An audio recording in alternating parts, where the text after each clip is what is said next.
Alors bonjour, Madame Poulika Anaïs, je suis enseignante d'agronomie et également la professeure principale des secondes productions.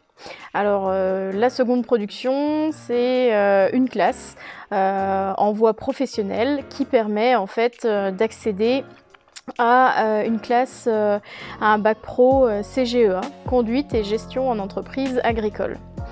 Donc en fait, on dit seconde production parce qu'on voit plein de choses, que ce soit les animaux ou que ce soit les végétaux. On travaille sur beaucoup d'ateliers différents.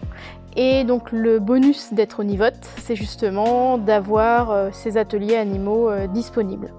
Donc on a un atelier ovin, un atelier bovin-lait et un atelier porcin. Les élèves, en fait, ils apprennent en pratiquant, en faisant des TP, donc les travaux pratiques, à 2 heures par semaine en zootechnie, sur les 3 différents ateliers. Et ils font également ce qu'on appelle des mini-stages. Donc c'est des matinées individuelles où ils vont avec les techniciens sur ces lieux de stage, donc le lait, le porc ou la brebis. Concernant la voie professionnelle, les élèves doivent effectuer une douzaine de semaines de stage, donc en milieu agricole, dans une exploitation, polyculture élevage. Puis ensuite en première et en terminale, on est entre 14 à 16 semaines sur une autre exploitation. Au sein de la formation, on n'a pas que les épreuves techniques, on a également tout ce qui est cours généraux, mathématiques, français, histoire géo, anglais, etc. Il est important de travailler ces matières de la même manière que les matières techniques, bien que évidemment nous savons que les élèves préfèrent les matières techniques en général.